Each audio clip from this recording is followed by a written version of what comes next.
नमस्कार, आप देख रहे हैं न्यूज नेशन। आपके साथ मैं हूं लक्ष्य शर्मा।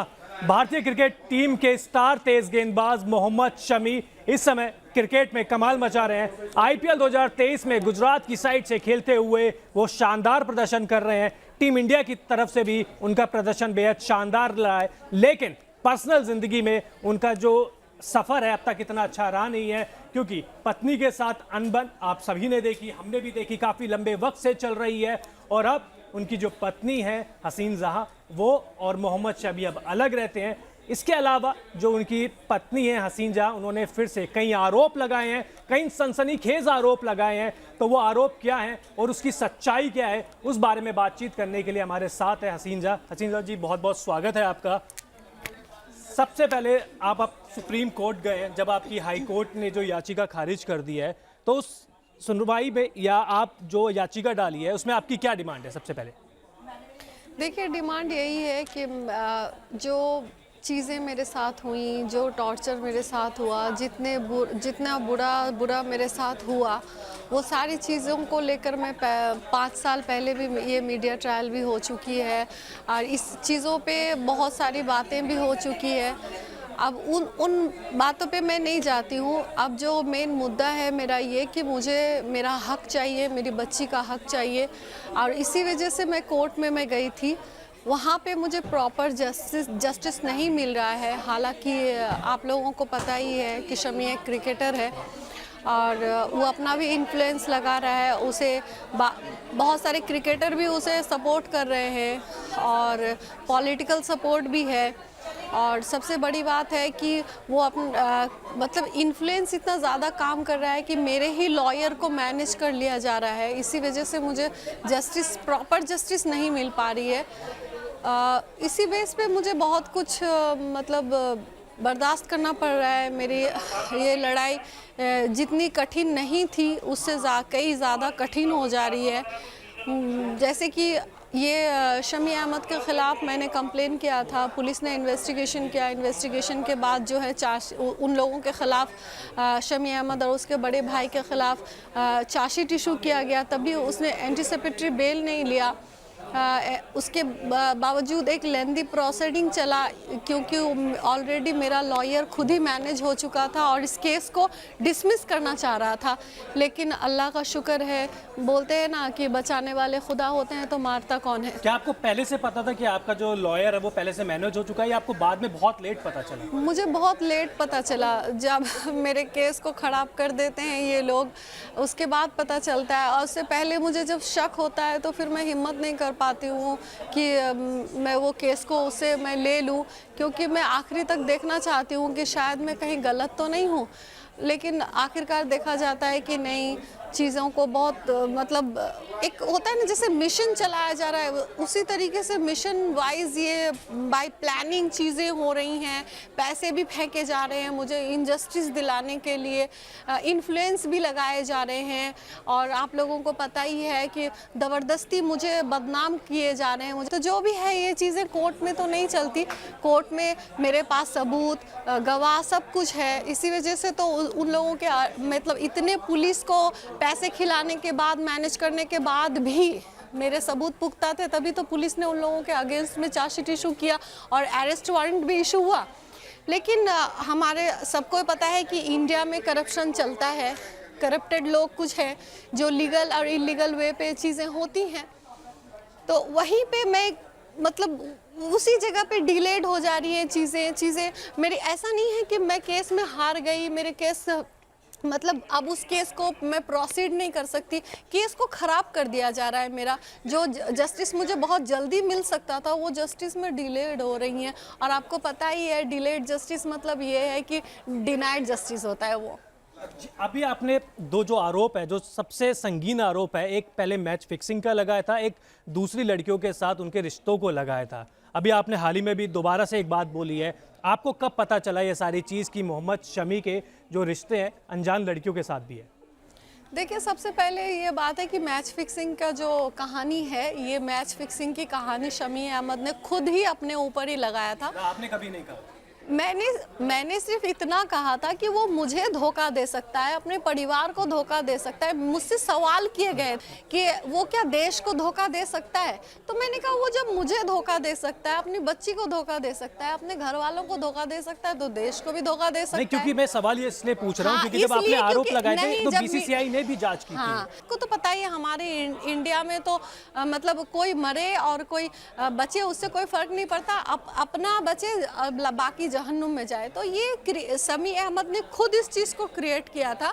जब मैंने उससे सवाल किया था कि वो पाकिस्तानी सेक्स वर्कर से तुम दुबई में क्यों मिले थे, तो उसने मुझे बताया था कि मैं पैसे लेने के लिए गया, मैं वो मोहम्मद भाई के पैसे थे, वो पाकिस्तानी सेक्स वर्कर मुझे देने के लिए आई, तो दुबई में मैं उतरा। तो क्यों दुबई में उतरे, साउथ अफ्रीका का टूर खत्म हो गया था, तुम डायरेक्ट घर आते। तो जो भी थी ये चीज़ें थी, तो इस चीज़ को एक बहुत गंदी तरीके से कंट्रोवर्सी क्रिएट किया था। मेरा इसमें कोई गलती नहीं है। अगर मेरी गलती होती तो शमी अहमद जिस तरीके का क्लेवर लड़का है वो तो मेरे ऊपर केस कर देता। जो भी है, इस चीज़ों से मुझे कोई लेना देना नहीं। दूसरी बात ये है कि ये बात कब पता चली, ये बात शादी के बाद से ही पता चला मुझे कि ये आदमी सही नहीं है। फिर उसका जो मैंने आप लोगों को प्रेस कॉन्फ्रेंस में भी कल बताया सुप्रीम कोर्ट में कि उसका एक पर्टिकुलर एक HTC फ़ोन जो दिल्ली डेयरडेविल्स खेलते टाइम उसको गिफ्ट किया गया था, उसी फ़ोन को वो पर्टिकुलर उसी काम के लिए यूज़ करता था। वो फ़ोन मेरे हाथ में लगे, उसके बाद सारे उसके चिट्टे खुल गए मेरे सामने, और वो तो मुझसे तलाक की तो कोशिश कर ही रहा था, मेरे ऊपर जितना हो सक रहा था बदतमीजियाँ तो कर ही रहा था। ये सब चीज़ को मैं दोहराना नहीं चाहती हूँ क्योंकि मेरा अभी पर्पस जो है जस्टिस पाना है। और जस्टिस में क्या क्या है, जो मेरे साथ चीज़ें गलत हुई उस चीज़ का मुझे जस्टिस चाहिए। जो मेरे और मेरी बेटी के राइट्स हैं वो राइट्स मुझे चाहिए। अच्छा, एक सवाल जो दर्शक भी जानना चाहते हैं कि जब पहली बार आपने मोहम्मद शमी से बातचीत की, जब फ़ोन आपके हाथ में आया, आपने भी उनको दिखाया होगा ये क्या चीज़ है, तो पहला रिएक्शन उनका क्या था या पहला जवाब उनका क्या था? पहला जवाब उसका यही था कि झूठ है, सब कुछ उसने डिनाई कर दिया। सब कुछ डिनाई करने के बाद जब ये चीज़ें मीडिया के सामने आई तो फिर वो पाकिस्तानी सेक्स वर्कर वो मीडिया के सामने आई शमी का बचाव करने के लिए। फिर ये भी मीडिया के सामने शमी अहमद ने बताया था कि ये प्लानिंग वाइज किया जा रहा है, ये एडिटिंग के थ्रू किया जा रहा है, ये मुझे बदनाम करने की कोशिश की जा रही है। तो अरे भाई, मैं अगर एडिटिंग कर रही हूँ, मैं बदनाम कर रही हूँ, तो वो पाकिस्तानी जो सेक्स वर्कर थी वो तो उस हिसाब से मेरा आदमी होना, मेरे लोग होने चाहिए थे, उसको तो मेरे फेवर में इंटरव्यू देना चाहिए था। उसने शमी अहमद के फेवर में इंटरव्यू क्यों दिया? अच्छा, एक चीज़ और है जो आपने अभी मीडिया रिपोर्ट्स में भी ये दावा किया जा रहा है कि आपने कहा है कि मोहम्मद शमी आपके ऊपर दहेज के लिए थोड़ा सा दबाव बनाते थे, क्या ये बात सच है? देखिए, दहेज के लिए दबाव बनाते थे इसका मतलब उसको पता था कि दहेज हमारे घर से उसको क्या मिल सकता है। हम मिडिल क्लास फैमिली के लोग हैं, हम तो उसे ना BMW, मर्सिडीज़, जैगुआर गाड़ी तो गिफ्ट हम नहीं कर सकते, लेकिन जो भी हमारे औकात में थे हमने वो किए। लेकिन उन लोगों की जो औकात में थी वो उन लोगों ने तो वो भी नहीं किया। जो एक बहू को शादी करके लेके आते हैं या फिर अगर बच्ची हो रही है घर में तो उस बच्ची का स्वागत के लिए जो किया जाता है वो उन लोगों ने तो वो भी कुछ नहीं किया। अब अगर जैसे मैं फ्लैट में हूँ तो कोई बात हो गया तो मैंने जैसे बोला कि ये घर मेरा है, तो मुझे कहता है कि तेरे बाप ने ये घर दिया था, तेरे बाप को बोल घर देने के लिए, ये गाड़ी तेरे बाप ने दी थी, तेरे बाप को बोल घर देने के लिए। मतलब किसी भी चीज़ को मैं अपना नहीं कह सकती। अगर मैं अपना कहती तो इसका मतलब ये था कि ये मेरे बाप ने नहीं दिया इसलिए मेरा अपना नहीं है। तो ये चीज़ें जो है वो क्रिएट करने की कोशिश करता। अभी आपकी शमी से क्या डिमांड है या कोर्ट से आप क्या डिमांड करेंगे, आपकी क्या मांग है? देखिए, बात मेरी ये है कि एक जो इंडियन महिलाएं होती हैं वो उन लोगों का घर संसार हस्बैंड यही सब कुछ होता है। अब मेरी ज़िंदगी तो इस आदमी ने बर्बाद कर दिया। मेरी इज्जत का तो बिल्कुल इसने मतलब बोलते हैं ना धज्जियाँ उड़ा देना, इस इंसान ने धज्जियाँ उड़ा दिया। टीम बनाई गई है, उस टीम के थ्रू में मुझे गाली गलौज करवाई जाती है कि जैसे मैं डिस्टर्ब हो जाऊं, जैसे मैं जलील हो जाऊं और मैं सुसाइड कर लूं और लोगों के जितने भी हो सके लोगों के नज़रों से मैं गिराऊं। लेकिन हालांकि मैं घरेलू लड़की ज़रूर हूं, लेकिन मैंने भी मॉडलिंग की है, मैंने भी एथलेटिक्स में मैं डिस्ट्रिक्ट चैम्पियन थी, मैं भी दुनियादारी दुनियादारी देखी है मैंने, कुछ दिन मैंने भी जर्नलिज्म का काम किया है, मैंने भी जॉब किया है, तो दुनिया की समझ तो मुझे थी कि इस समाज में क्या क्या हो सकता है और इस समाज में एक औरत के साथ क्या क्या किया जा सकता है। सिर्फ औरत के साथ क्या, कोई भी मर्द भी अगर मजबूर है और कोई सामने वाला अगर स्ट्रांग है तो उसको मतलब गिराने के लिए, उसको दबाने के लिए जितना हदें पार कर सकते हैं लोग करते हैं। तो इन सब चीज़ों को उसने अप्लाई किया और ये समझ मुझे थी, लेकिन मैं कभी डरी नहीं इन सब चीज़ों से। बट क्या देखिए, मामला आप दोनों के बीच के था, उसके बाद पूरे देश को भी पता चला, आपने भी इंटरव्यूज़ दिए, मोहम्मद शमी ने भी दिया, कि आपने कभी बातचीत करने की कोशिश करी कि ये मसला ख़त्म हो सके, या आपको लगता है कि ये बातचीत या उस मोड़ तक बातचीत पहुंच ही नहीं पाई? नहीं, जब उसने एक फेक एक्सीडेंट बनाया था पब्लिकली सिंपैथी पाने के लिए, तभी मैं दिल्ली आई थी उनसे मिलने के लिए। यहाँ तक कि मैं गांव के घर भी गई थी 3 साल की बच्ची को लेकर, तो फिर वहाँ पे भी उसने अपने पैसे और इन्फ्लुएंस के थ्रू में रात के 12 बजे पुलिस से मुझे और मेरी बच्ची को घर से निकलवाया गया था। तो उसने उसकी जितनी हद थी बदतमीज़ी की, बदमाशियों की, उसने की। अब अभी लोगों के सामने इनोसेंट बना पड़ा है। और आपको तो पता ही है कि कोई भी औरत हमारे समाज में अगर भ्रष्टाचार के खिलाफ या अन्याय के खिलाफ आवाज़ उठाती है तो वो औरत जो है गलत साबित होती है। और सबसे बड़ी बात ये है कि हमारे समाज में 2 किस्म की वेश्याएं मिली जाती हैं। एक वेश्या होती है जो खुलेआम वेश्यावृत्ति करती हैं, और एक जो है इज्जत का चोला पहन के वेश्याएं जो है मतलब अपना धंधा चलाती हैं। अब कोई भी अगर आप देखना इज्जतदार औरत या कोई विक्टिम औरत अगर किसी इन्फ्लुएंशियल या पॉलिटिकल लीडर हो या फिर आपके सेलिब्रिटी हो, उसके ख़िलाफ़ अगर कोई आवाज़ उठाती है अपने राइट्स के लिए, अपने हक के लिए या किसी भी चीज़ के लिए, तो वो वेश्याओं को पेश किया जाता है उस औरत के ख़िलाफ़ बोलने के लिए। क्योंकि 10 आदमी को लगे कि औरत होकर औरत के ख़िलाफ़ जब बोल रही है तो ये औरत ही जो है गलत औरत है। और दूसरी बात ये है, कोई भी औरत अगर हमारे इंडिया में विक्टिम है और इज्जतदार औरत है तो उसको ना जस्टिस मिलने में सालों लग जाते हैं। लड़ते लड़ते शायद उसको कब्र में जाने का टाइम आ जाए तब जस्टिस मिलेगा, या फिर अगर किस्मत ने उसको साथ दे दिया और ईमानदार लोग मिल गए, ईमानदार लॉयर मिल गए, ईमानदार जज मिल गए या अच्छे लोग मिल गए तो उसे जस्टिस मिल गया। नहीं तो इस देश में मुझे लगता है कि जो वेश्याएं होती हैं उनको ही ज़्यादा सपोर्ट मिलता है, उनको सिक्योरिटी मिलती है, उनको एमएलए एमपी के टिकट्स मिलते हैं, नेता बन जाते हैं। तो ये चीज़ें हैं। अब भैया हम तो इज्जतदार आदमी हैं इसलिए बेइज्जत हैं।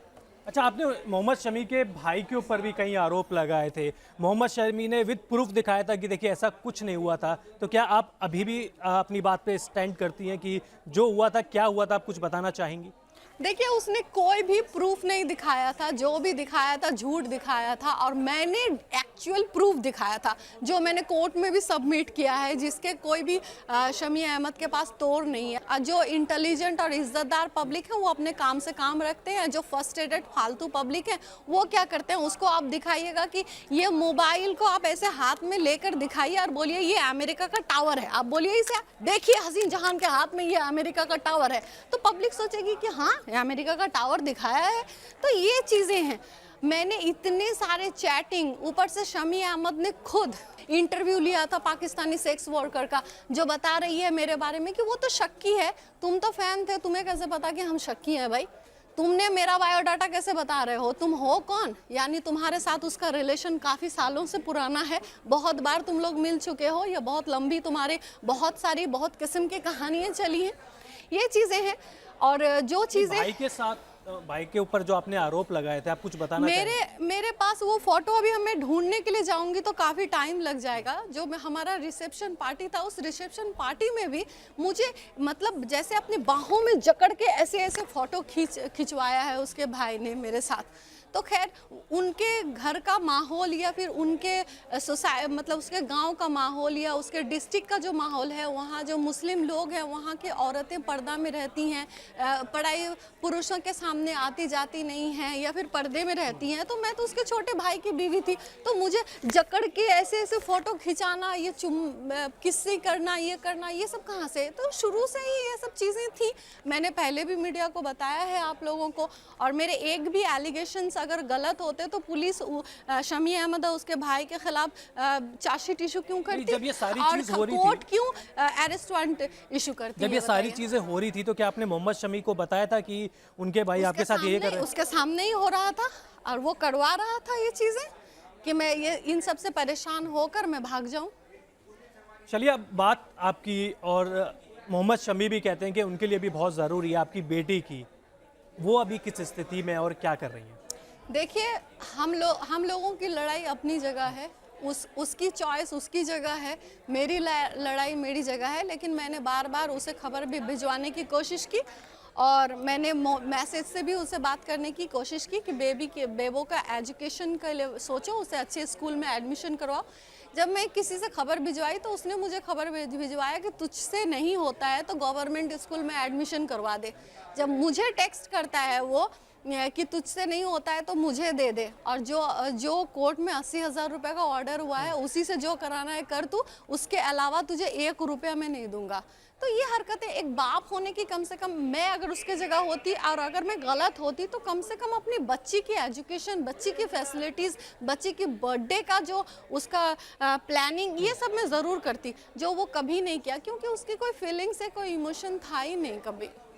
बातचीत होती है उनकी बेटी से, आपसे कोई बातचीत? मैंने बहुत बार कोशिश की अपनी बेटी से उसकी बात करवाने की, लेकिन उसने नहीं की और ना ज़रूरी उसने समझा। 1-2 बार बहुत ज़बरदस्ती फ़ोन मैसेज पे मैसेज करने पर उसने किया, लेकिन उसके बाद उसने नहीं किया। अच्छा, उन्होंने एक बात भुवनेश्वर कुमार की शादी की भी उठाई थी कि देखिए हम तो सब वहाँ गए थे, बहुत खुश थे, अचानक ऐसा क्या हुआ? तो भुवनेश्वर की शादी के में कुछ ऐसा हुआ या ऐसा कुछ आपको माहौल वहाँ पे लगा? देखिए, मैंने शादी के बाद से ही इस आदमी से और इस आदमी के परिवारों वालों से मैं परेशान होना शुरू हो गई थी, लेकिन मेरा अल्लाह जानता है और मैं अल्लाह ताला की कसम खा के कहती हूँ कि मैं शमी अहमद को या शमी अहमद के फैमिली मेम्बर्स को हमेशा मैंने सपोर्ट दिया, प्यार दिया। एक दूसरे में इन लोगों में इतनी गंदी तरीके से लड़ाइयाँ थी, उन चीज़ों को मैंने अच्छे से मोहब्बत से जोड़ा। जब मैं इसके पहले, मेरी शादी से पहले, जब मैं पहले इसके घर में गई, बहुत बार इसके घर गई हूँ, मेरी शादी से पहले शमी अहमद बहुत बार मेरे घर आए, तो शमी अहमद के साथ उसका बड़ा भाई या भाभी का कोई भी रिलेशन नहीं था। शमी अहमद का कहना ये था कि मेरा भाई चीटर है, वो उसका पैसा चीटिंग करते रहता है और पंचायत में बातें बैठती है, उस पैसे को मुझे देकर बातों को मतलब सिलटाना पड़ता है, तो मैं इस आदमी को पसंद नहीं करता हूँ।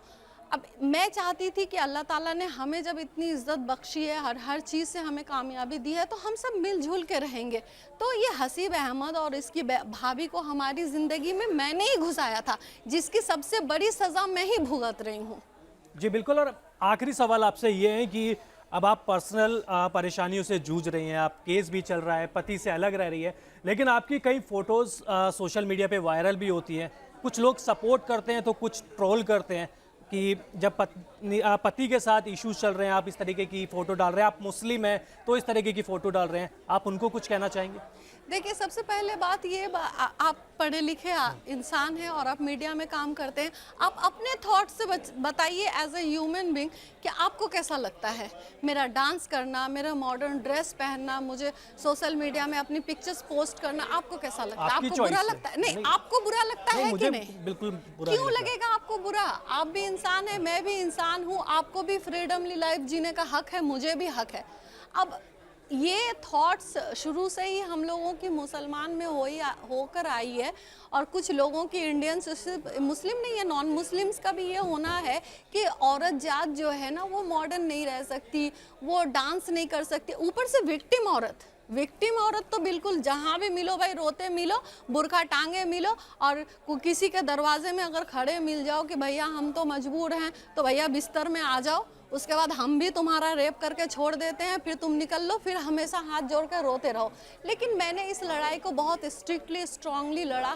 हालांकि आप लोगों को मैं दिखती होंगी बहुत स्ट्रिक्ट, स्ट्रांग, और मतलब आप लोगों को जो समझना है आप समझिए, लेकिन मैं कहीं ना कहीं टूटी ज़रूर हूँ, लेकिन कभी भी अपने आप को टूटने नहीं दिया, क्योंकि मैं जानती हूँ कि मेरे साथ मेरी बच्ची की जिम्मेदारी है। खुदा ना खास्ते अगर मुझे कल कुछ हो जाता है तो शमी अहमद की फैमिली बैकग्राउंड ना एजुकेटेड है, ना मतलब उस तरीके का उन लोगों का एनवायरनमेंट है, वो परिवेश उन लोगों का नहीं है। मेरी बेटी की ज़िंदगी बर्बाद हो जाएगी अगर मुझे कुछ हो गया। तो इसी वजह से उस बच्ची की ज़िंदगी के वजह से मुझे खुश रहना पड़ता है, मुझे जीना पड़ता है, और ये लड़ाई भी मुझे लड़ना पड़ रहा है। अगर मेरे पास सच में, मैं कसम से कहती हूँ आप लोगों को, सच में अगर मेरे पास पैसे होते, अगर मैं उस काबिल होती कि जो मेरा स्टेटस है उस स्टेटस के हिसाब से मैं कमा लेती हूँ, तो मैं कभी शमी अहमद के इन चक्करों में मैं पड़ती बट नहीं। शमी कहते हैं कि आप पैसे के पीछे ही ये सारा जो मामला है, विवाद हुआ है, आप उनके पैसों के पीछे थी, आप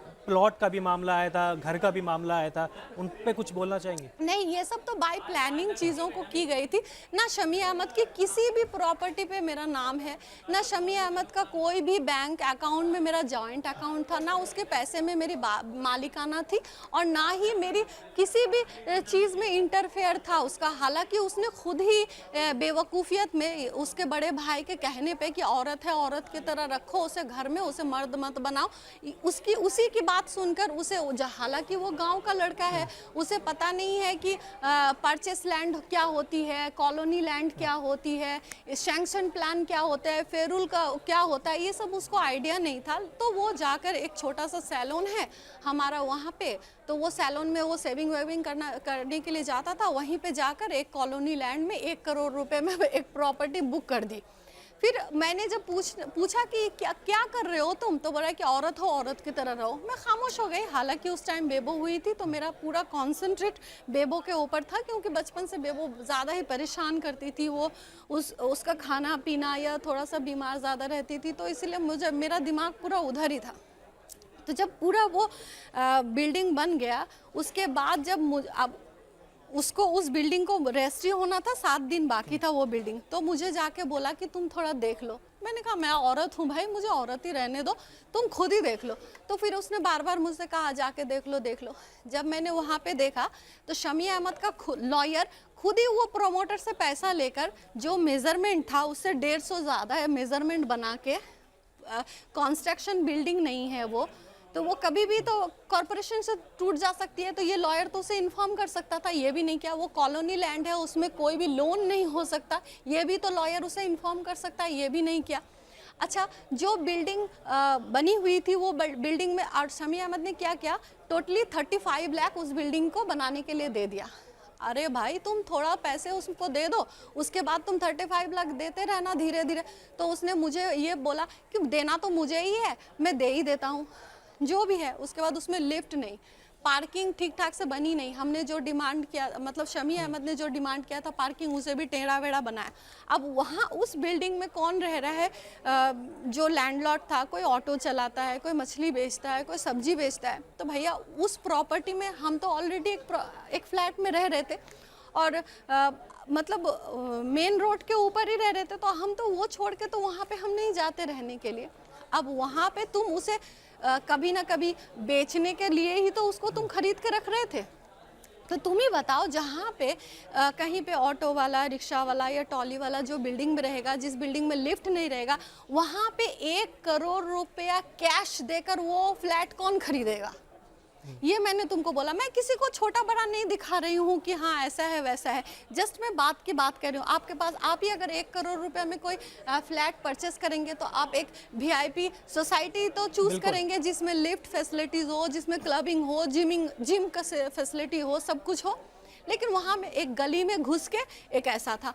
तो उस प्रॉपर्टी में 2 फ्लैट बन रहा था, मतलब जो शमी अहमद ने जो फर्स्ट फ्लोर लिया था, उसमें से 300 स्क्वायर फीट लैंडलॉट का था, और बाकी तो उसमें 2 फ्लैट बन रहे थे। उसमें से एक फ्लैट मेरे नाम पे किया जा रहा था, और एक फ्लैट जो है शमी अहमद के नाम पे किया जा रहा था। अगर मुझे लालची होता तो वो फ्लैट तो मैं बोलती भैया मेरे नाम से हो रहा है, कुछ भी होता रहे, मुझे क्या। लेकिन वो प्रॉपर्टी को मैंने कैंसिल करवाया, और वो जो प्रमोटर था उसको मैंने साफ साफ बोला कि तुमने मेरे हस्बैंड को बेवकूफ़ बनाकर तुमने ये सब किया। तो फिर, और मैंने फिर 17 लाख रुपए उसी से मैंने शमी अहमद को दिलवाया भी। अगर मुझे लालच होता तो मैं ये सब क्यों करती? और मैंने तो उल्टा बोला कि ठीक है, तो चलो तुम्हारा यहाँ पे बापूती संपत्ति यूपी में है, तुम्हारा इंटरेस्ट भी यूपी में है, तुम अपना करो, खरीदो, क्या करना है नहीं करना है। और मैं ऐसे सोच की लड़की हूँ, हालांकि मैं मॉडर्न हूँ, लेकिन मैं ना बहुत इस्लाम को बहुत फॉलो करती हूँ कि अगर तुम्हें इतना सा में अगर तुम्हारा चल जा रहा है ना, तो तुम इतना सा में रहो, इतना बड़ा तुम्हें करने की ज़रूरत नहीं है। ये थॉट्स मेरे हैं। जैसे अभी शमी अहमद ने बहुत बड़ा फार्म हाउस बनाया, अभी मैं वहाँ पे रहती तो उसकी मर्जी, उसका पैसा, वो कुछ भी करता, लेकिन मैं यही बोलती अगर तुम्हें शौक है फार्म हाउस बनाने का तो तुम छोटा सा बनाओ, और जो तुम्हारे लिए बहुत ज़्यादा हो रहा है, जो एक्स्ट्रा तुम बना रहे हो, वो किसी गरीब लड़कियों की शादी में दे दो, या किसी मदरसे में दे दो, या जिसको रिक्वायरमेंट है घर की उसको कर दो। तो ऐसे थॉट्स रखती हूँ मैं। बहुत बहुत शुक्रिया हसीन जाजी बातचीत करने के लिए। और जो आपने आरोप लगाए हैं वो काफ़ी संगीन है, और आपने भी सुना हसीन जहां ने क्या कहा मोहम्मद शमी के बारे में, जो तमाम आरोप उन्होंने लगाए, जो कोर्ट में उन्होंने याचिका डाली है, सारे मुद्दों पे उन्होंने बातचीत की है। तो आपको क्या लगता है इस पूरे विवाद के बारे में, कौन सही है कौन गलत है, आप बताइए और बने रहिए न्यूज़ नेशन के साथ। बहुत बहुत शुक्रिया।